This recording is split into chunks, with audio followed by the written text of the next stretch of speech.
ರಾಜಕೀಯ ಅಂದರೆ ಸಿನಿಮಾ ಅಲ್ಲ. ಸಿನಿಮಾದಲ್ಲಿ 3 ಗಂಟೆಯೊಳಗಡೆ ಒಬ್ಬ ಜನನಾಯಕನೂ ಆಗ್ತಾನೆ, ಮುಖ್ಯಮಂತ್ರಿಯೂ ಆಗ್ತಾನೆ. ಆದರೆ ನಿಜ ಜೀವನದಲ್ಲಿ ಅದು ಸಾಧ್ಯವಿಲ್ಲ ಎಂಬ ಸತ್ಯ ಈಗ ತಮಿಳುನಾಡಿನ ಸಿನಿಮಾ ನಟ ಕಮ್ ರಾಜಕಾರಣಿ ಜೋಸೆಫ್ ವಿಜಯ್ಗೆ ಅರ್ಥವಾದಂತಿದೆ. ಅದೇ ಕಾರಣಕ್ಕೆ ರಾಜಕೀಯ ಸಮರದಲ್ಲಿ ತಮಿಳುನಾಡಿನ ದಳಪತಿ ಶಸ್ತ್ರತ್ಯಾಗ ಮಾಡದಂತೆ ಕಾಣ್ತಾ ಇದೆ. ರೀಲ್ ಜಗತ್ತಿನಲ್ಲಿ ಒಂದೇ ಏಟಿಗೆ 10 ಜನರನ್ನ ಹೊಡೆದು ಬಿಸಾಡುವ ಹೀರೋ ವಿಜಯ್ ರಿಯಲ್ ಲೈಫ್ನಲ್ಲಿ ಅಭಿಮಾನಿಯೊಬ್ಬ ಎಸೆದ ಹೂವಿನ ಚೆಂಡಿಗೆ ಭಯ ಬಿದ್ದಿದ್ರು. ಅಭಿಮಾನಿ ಎಸೆದ ಹೂವಿನ ಚೆಂಡನ್ನು ಬಾಂಬ್ ಅಂತ ಭಾವಿಸಿ ಹೆದರಿ ಓಡಿ ಹೋದರು. ವಿಜಯ್ ಅವರ ಈ ವೈರಲ್ ವಿಡಿಯೋ ತಮಿಳುನಾಡು ಚುನಾವಣಾ ಅಖಾಡದಲ್ಲಿ ಗೇಲಿಯ ವಸ್ತುವಾಗಿದೆ. ಈ ದೃಶ್ಯ ರೀಲ್ ಹೀರೋನನ್ನ ರಿಯಲ್ ಲೈಫ್ನಲ್ಲಿ ಜೋಕರ್ ಮಾಡಿಟ್ಟಿದೆ. ಸಿನಿಮಾದಲ್ಲಿ 10 ಜನರನ್ನ ಬಡಿದು ಹಾಕುವ ದಳಪತಿ ಹೀಗೆ ಜೀವ ಭಯದಲ್ಲಿ ಓಡಿ ಹೋಗಿದ್ದು ಲೇವಡಿಗೆ ಒಳಗಾಗಿದೆ. ಅಭಿಮಾನಿ ಎಸೆದ ಹೂ ಚೆಂಡಿಗೆ ಹೆದರಿ ಓಡಿ ಹೋದ ಇವರು ಜನನಾಯಕನೇ ಅಂತ ತಮಿಳರು ಈಗ ಪ್ರಶ್ನೆ ಮಾಡ್ತಾ ಇದ್ದಾರೆ.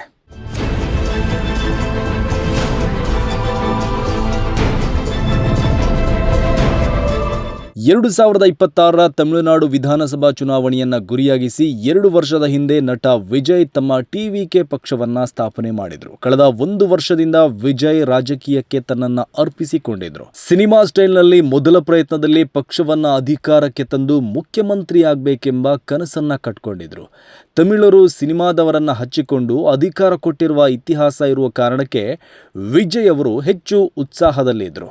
ಆದರೆ ಈಗ ತಮಿಳುನಾಡು ವಿಧಾನಸಭೆ ಚುನಾವಣೆಯ ಮತದಾನಕ್ಕೆ ದಿನಗಳು ಹತ್ತಿರವಾದಂತೆ ರಾಜಕೀಯ ಅಖಾಡದಲ್ಲಿ ವಿಜಯ್ ಮಂಕಾದಂತೆ ಕಂಡು ಬರ್ತಾ ಇದ್ದಾರೆ. ಒಂದೆಡೆ ಓಡಿ ಹೋದ ದಳಪತಿ ಗೇಲಿಗೆ ಒಳಗಾಗ್ತಾ ಇತ್ತು, ಮತ್ತೊಂದೆಡೆ ಟಿವಿಕೆ ಪಕ್ಷದ ಸಾರ್ವಜನಿಕ ಸಭೆಗೆ ಮೇಲಿಂದ ಮೇಲೆ ರದ್ದಾಗ್ತಾ ಇದೆ. ವಿಜಯ್ ತಮ್ಮ ಕೆಲ ಸಾರ್ವಜನಿಕ ರ್ಯಾಲಿಗಳನ್ನು ದಿಢೀರ್ ರದ್ದು ಮಾಡಿದ್ದಾರೆ. ಅವರ ಈ ನಡೆ ಚರ್ಚೆಗೆ ಗ್ರಾಸವಾಗಿದೆ. ಯುದ್ಧಕ್ಕೂ ಮೊದಲೇ ದಳಪತಿ ಶಸ್ತ್ರತ್ಯಾಗ ಮಾಡಿದ್ದಾರೆ ಅಂತ ವಿಶ್ಲೇಷಣೆಗಳು ಮಾಡಲಾಗ್ತಾ ಇದೆ. ಇನ್ನು ಟಿವಿಕೆ ಪಕ್ಷದ ಸಭೆಗಳು ಕ್ಯಾನ್ಸಲ್ ಆಗಿರುವುದನ್ನು ಎದುರಾಳಿಗಳು ತಮಾಷೆ ಮಾಡ್ತಾ ಇದ್ದಾರೆ. ವಿಜಯ್ ಅವರ ಪ್ರಚಾರವನ್ನು ವರ್ಕ್ ಫ್ರಮ್ ಹೋಮ್ ಅಂತ ಮೂದಲಿಸ್ತಾ ಇದ್ದಾರೆ.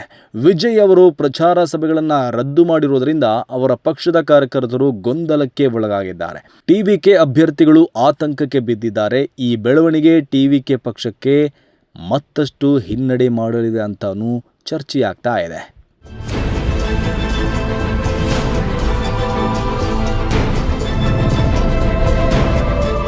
ಕಳೆದ 1 ವರ್ಷದಿಂದ ವಿಜಯ್ ಮತ್ತು ಟಿವಿಕೆ ಪಕ್ಷ ತುಂಬ ಹುಮ್ಮಸ್ಸಿನಲ್ಲೇ ಚುನಾವಣೆಯ ತಯಾರಿಯಲ್ಲಿತ್ತು. ಮೊದಲ ಪ್ರಯತ್ನದಲ್ಲಿ ಅಧಿಕಾರಕ್ಕೆ ಏರುವ ಹುಮ್ಮಸ್ಸಿನಲ್ಲಿದ್ದರು. ಆದರೆ ಬರುತ್ತಾ ಟಿವಿಕೆ ಪಕ್ಷದ ಉತ್ಸಾಹ ಕಮ್ಮಿಯಾಗಿದೆ. ಟಿವಿಕೆ ಮತ್ತು ವಿಜಯ್ ಮಂಕಾದಂತೆ ಕಂಡು ಬಂದಿದ್ದಾರೆ. ಅದಕ್ಕೆ ಕಾರಣ ಏನಂದರೆ ವಿಜಯ್ ಅವರ ಒಲವು ನಿಲುವುಗಳು ಮತ್ತು ಅವರ ತತ್ವ ಸಿದ್ಧಾಂತಗಳೇ ಕಾರಣ. ಚುನಾವಣಾ ಅಖಾಡದಲ್ಲಿ ಟಿವಿಕೆಗೆ ಎದುರಾಗಿರುವುದು ಆಳುವ ಡಿಎಂಕೆ ಪಕ್ಷಕ್ಕೆ. ಆದರೆ ಡಿಎಂಕೆ ಮತ್ತು ಟಿವಿಕೆಯ ಪಕ್ಷದ ಒಲವು ನಿಲುವುಗಳಲ್ಲಿ, ಅವರ ತತ್ವ ಸಿದ್ಧಾಂತಗಳಲ್ಲಿ ವ್ಯತ್ಯಾಸ ಏನೂ ಇಲ್ಲ. ಡಿಎಂಕೆ ಪಕ್ಷದ ಐಡಿಯಾಲಜಿ ಏನಿದೆಯೋ ಅದು ಟಿವಿಕೆ ಪಕ್ಷದ ಐಡಿಯಾಲಜಿ ಕೂಡ ಆಗಿದೆ. ಅದೇ ದ್ರಾವಿಡ ಸಿದ್ಧಾಂತ, ಅದೇ ತಮಿಳು ಸಾಂಸ್ಕೃತಿಕ ರಾಷ್ಟ್ರೀಯತೆ, ಅದೇ ಸಾಮಾಜಿಕ ನ್ಯಾಯ, ಅದೇ ವೈಚಾರಿಕತೆ, ಅದೇ ಜಾತ್ಯತೀತ ತತ್ವ, ಅದೇ ಹಿಂದಿ ಹೇರಿಕೆ ವಿರೋಧ. ಚುನಾವಣಾ ಪ್ರಚಾರದಲ್ಲಿ ಡಿಎಂಕೆ ಏನು ಹೇಳುತ್ತೋ ಅದನ್ನೇ ವಿಜಯ್ ಕೂಡ ಹೇಳ್ತಾ ಇದ್ದಾರೆ. ಡಿಎಂಕೆ ಈಗ ಏನು ಮಾಡ್ತಾ ಇದೆಯೋ ಅದನ್ನೇ ನಾನು ಬಂದು ಮಾಡ್ತೇನೆ ಅಂತ ವಿಜಯ್ ಹೇಳ್ತಾ ಇರೋದು. ಡಿಎಂಕೆ ಈಗ ಮಾಡ್ತಿರೋದನ್ನು ವಿಜಯ್ ಬಂದು ಯಾಕೆ ಮಾಡಬೇಕು ಅಂತ ತಮಿಳರು ಪ್ರಶ್ನೆ ಕೇಳ್ತಾ ಇದ್ದಾರೆ. ಡಿಎಂಕೆ ಪಕ್ಷವೇ ತಮಿಳು ಅಸ್ಮಿತೆಯನ್ನು ಎತ್ತಿ ಹಿಡಿದಿದೆ, ತಮಿಳು ಸಂಸ್ಕೃತಿಯನ್ನು ರಕ್ಷಣೆ ಮಾಡ್ತಾ ಇದೆ, ತಮಿಳರ ಸ್ವಾಯತ್ತತೆಯನ್ನು ಪ್ರತಿಪಾದಿಸ್ತಾ ಇದೆ. ಡಿಎಂಕೆ ಸರ್ಕಾರದಷ್ಟು ಹಿಂದಿ ಹೇರಿಕೆಯನ್ನು ವಿರೋಧ ಮಾಡಿದವರು ಬೇರೆ ಯಾರೂ ಇಲ್ಲ. ಈ ಕೆಲಸಗಳನ್ನೆಲ್ಲ ಡಿಎಂಕೆ ಸರ್ಕಾರ ಮಾಡ್ತಿರಬೇಕಾದ್ರೆ ವಿಜಯ್ ಅವರ ಅಗತ್ಯ ಏನಿದೆ ಎಂಬ ಜಿಜ್ಞಾಸೆ ತಮಿಳರಲ್ಲಿ ಇದೆ. ಅಲ್ಲದೆ ಡಿಎಂಕೆ ಪಕ್ಷದಲ್ಲಿರುವಷ್ಟು ಗಟ್ಟಿಯಾದ ಸೈದ್ಧಾಂತಿಕ ಬದ್ಧತೆಯನ್ನು ತಮಿಳುನಾಡಿನ ಜನ ವಿಜಯ್ ಅವರಲ್ಲಿ ಕಂಡಿಲ್ಲ. ಮುಂದಿನ ಚುನಾವಣೆಯಲ್ಲಿ ಅವರು ಬಿಜೆಪಿ ಜೊತೆ ಕೈಜೋಡಿಸುವ ಸಾಧ್ಯತೆಯೂ ಇದೆ ಅಂತ ತಮಿಳುನಾಡಿನಲ್ಲಿ ಚರ್ಚೆ ಆಗ್ತಾ ಇದೆ. ಎಲ್ಲ ಕಾರಣಗಳಿಂದ ಈ ಚುನಾವಣೆಯಲ್ಲಿ ಟಿವಿಕೆ ಅಂದುಕೊಂಡಷ್ಟು ಸಾಧಿಸಲು ಸಾಧ್ಯ ಆಗಲ್ಲ ಅಂತ ಹೇಳಲಾಗ್ತಾ ಇದೆ. ಅಲ್ಲದೆ ಡಿಎಂಕೆ ಭರ್ಜರಿ ಬಹುಮತದಿಂದ ಗೆಲ್ಲುತ್ತೆ ಎಂಬ ಚುನಾವಣಾ ಪೂರ್ವ ಸಮೀಕ್ಷೆಗಳು ಈಗಾಗಲೇ ಹೊರಬಂದಿದೆ. ಡಿಎಂಕೆ 180ಕ್ಕೂ ಹೆಚ್ಚು ಸ್ಥಾನಗಳನ್ನು ಗೆಲ್ಲಲಿದೆ ಎಂದು ಅಂದಾಜಿಸಲಾಗಿದೆ. ಡಿಎಂಕೆ 40% ಹೆಚ್ಚು ಮತ ಪಡೆಯಲಿದೆ ಅಂತ ಪ್ರೀ ಪೋಲ್ ಸರ್ವೆಗಳು ಹೇಳ್ತಾ ಇದೆ. ಅಣ್ಣಾ ಡಿಎಂಕೆ 50ರೊಳಗಡೆ ಸ್ಥಾನ ಪಡೆದರೆ ವಿಜಯ್ ಅವರ ಟಿವಿಕೆ 10ಕ್ಕಿಂತ ಹೆಚ್ಚು ಸ್ಥಾನ ಗೆಲ್ಲುವ ನಿರೀಕ್ಷೆ ಇಲ್ಲ. ಆದರೆ ಟಿವಿಕೆ ಮೊದಲ ಪ್ರಯತ್ನದಲ್ಲೇ 20%ಗೂ ಹೆಚ್ಚು ವೋಟ್ ಶೇರ್ ಪಡೆಯಲಿದೆ ಅಂತ ಅಂದಾಜಿಸಲಾಗಿದೆ.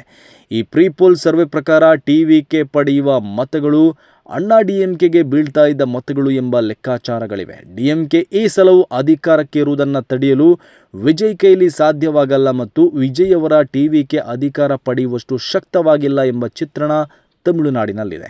ಮತದಾನಕ್ಕೆ ದಿನಗಳು ಹತ್ತಿರವಾಗಿರುವಾಗ ಈ ವಾಸ್ತವವನ್ನು ಅರ್ಥ ಮಾಡಿಕೊಂಡಿರುವ ವಿಜಯ್ ಯುದ್ಧಕ್ಕೂ ಮೊದಲೇ ಶಸ್ತ್ರತ್ಯಾಗ ಮಾಡಿದ ದಳಪತಿ ಥರ ಕಂಡು ಬರ್ತಾ ಇದ್ದಾರೆ.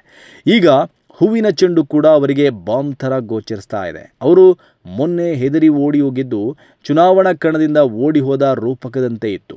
ತಮಿಳುನಾಡಿನಲ್ಲಿ ಸಿನಿಮಾ ನಟರು ರಾಜಕೀಯದಲ್ಲಿ ಸಕ್ಸಸ್ ಆಗಿದ್ದಾರೇನೋ ನಿಜ. MGR ಮತ್ತು ಜಯಲಲಿತಾ ಹಾಗೆ ಕರುಣಾನಿಧಿ ಕೂಡ ಸಿನಿಮಾದಿಂದ ರಾಜಕಾರಣಕ್ಕೆ ಬಂದವರು. ಹಾಗೆ ಸಿನಿಮಾದವರು ರಾಜಕಾರಣಕ್ಕೆ ಬಂದು ವಿಫಲಗೊಂಡ ನಿದರ್ಶನಗಳು ತಮಿಳುನಾಡಿನಲ್ಲಿದೆ. ಕಮಲ್ ಹಾಸನ್, ವಿಜಯಕಾಂತ್ ರಾಜಕಾರಣದಲ್ಲಿ ಸಕ್ಸಸ್ ಆಗಿಲ್ಲ. ರಜನಿಕಾಂತ್ ರಾಜಕೀಯ ಪ್ರವೇಶಕ್ಕೆ ಹೆದರಿದರು.